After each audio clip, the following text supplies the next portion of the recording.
all the vermin can leave the earth and I would not be saddened at all. Yeah. What kind of vermin are we talking about? I am unsure, but I've narrowed Okay. it down to either a Hmm. squirrel Hmm. or chipmunks because Talk saw chipmunks in the garden as well. Ah, But the rabbits so, can't get in because we okay. fenced it off. But a chipmunk is small enough to get in, and a squirrel could just leap off the fence. Gotcha. So it's not like mice or rats. No, no, Are you larger vermin than sure? that. Are you Yes, sure?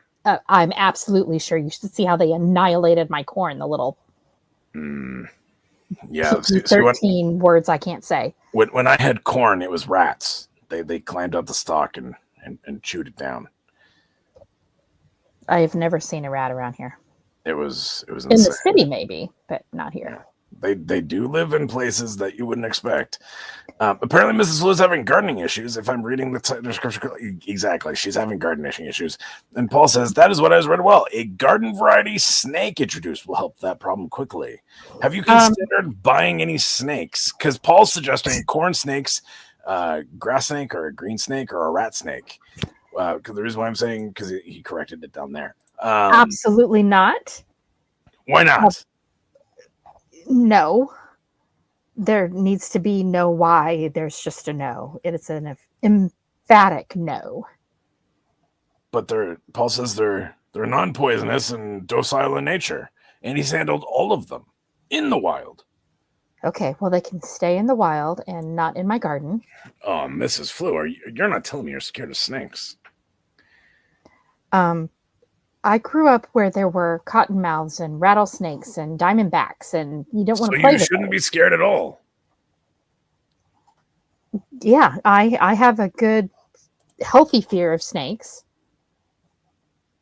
You want a snake story? I think I might have said this one in the past, but I have a snake Maybe. story for you. Okay. So, many moons ago, Okay. when the youngest boys were little, Okay. and probably 3 and 4, maybe almost 4 and 5, somewhere in there, we go to one of these scales and tails things that the park district did. And it was a kind of like petting zoo show kind of thing. Okay. We're going to show you all these exotic animals. It wasn't really a petting zoo. It was more of a show, right? And it's outside and we're sitting there and they have this massive Burmese python. Okay. It's yellow, it's huge, and they get a whole bunch of people and to line up so that you can hold the snake. And of course, one child wanted nothing to do with it. And the youngest was like, oh, this is so cool. I want to hold a snake. Makes so, of sense. course, being the dutiful mother, because I'm that person, I go up and we have the very tail end. So the child is on my right. I'm on the very end of this line of a dozen people, mostly it was like adult kid, whatever. And they're holding the snake to show the crowd how long the snake is. And it is, Okay. I don't know, 15 plus feet long. It was huge, right? Nice. So we're sitting there and they go to put the snake in his hands and then they go to put it in mine. And I had this reaction. My throat immediately closed. I gasped and it was just, there was no air. It was just like a sphincter. And wow. Okay, that's descriptive. Oh my gosh. All right. The tail went around my arm a couple of times, up my left arm because I was kind of the end of the thing. And I'm sitting here and the lady that was, handling the snake, however, she looked at that and then she looked at me and I must have turned colors because she's like, oh, Mom, here, let's get that off of you. She just starts unwrapping the snake from my arm. I'm still not breathing. My face is probably purple at this point. Yeah. And I was sitting there with my mouth open and just, I have never had, and I've had an anaphylactic reaction. And this was like more instantaneous than that. It was just immediate. where I could not breathe. And then they got that off of me and it was fine. And I'm usually pretty good with that kind of stuff. But for some reason, all of my spidey senses went off and it was like, oh no, you do not need to be, on that. That thing was sizing me up. It just wanted to get away from everybody else so it could finish wrapping me up and having me for dinner.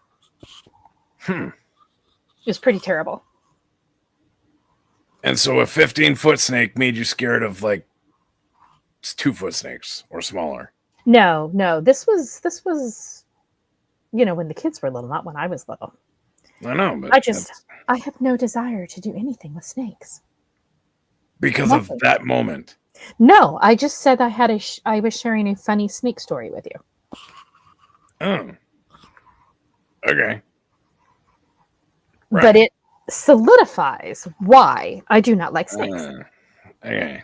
All right. So you have this one moment with a snake, and you're like, yeah, for sure, this solidifies it, even though they can be really helpful.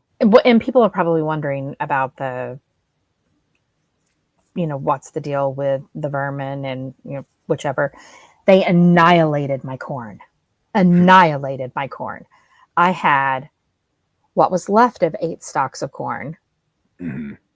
And it went down to about 6 stalks because 2 of them had kind of gotten earlier attacked.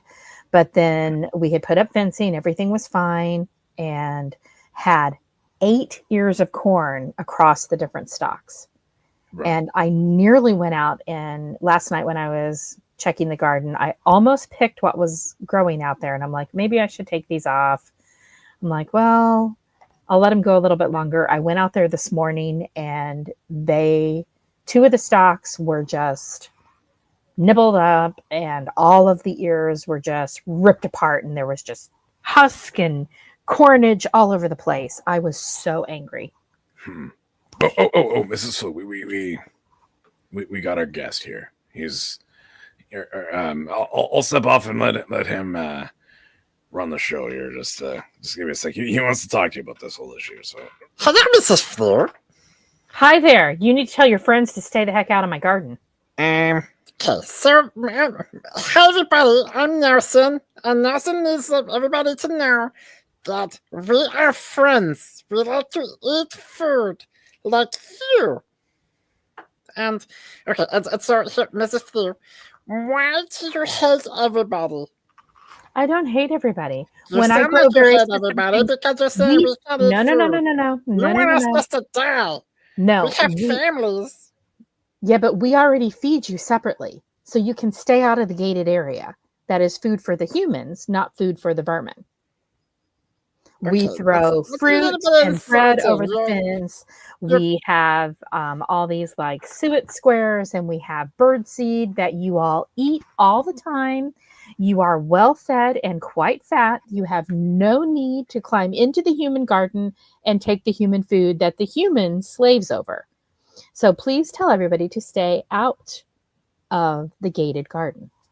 I don't know what you just said. All I heard was go into the gated garden. And we're going to because you know why, Mrs. Flu? We have families. We have families that need to eat, and we can't have jobs. No one will hire us.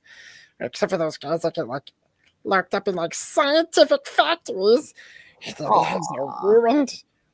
Yeah, but see, the things that live in our area, they don't have to because Tox feeds you. You should see the amount of food that Tox puts out in the yard for things to eat. But things. With the fresh vegetables.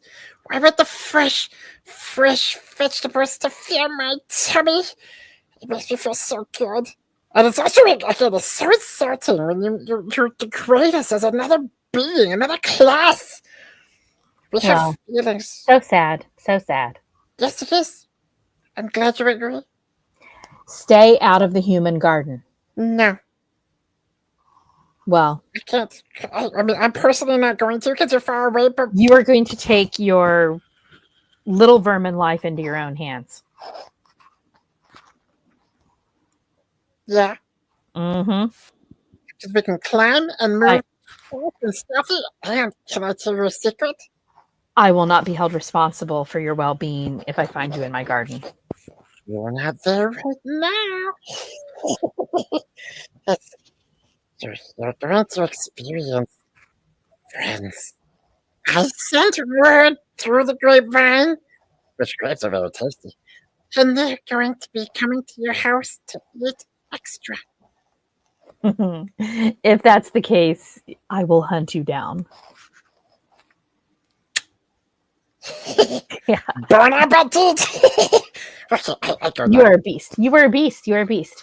But there's plenty of food for you otherwise. I beautiful. mean, you are beautiful and you are adorable and you're cute. Stay out of the human garden. No. Hey there! So what you just watched was a portion of our live show that happens on Wednesdays at 9 p.m. Eastern. Apparently you were too lazy to be there that time, but maybe you'll be there next time. Remember, Wednesdays, 9 p.m. Eastern.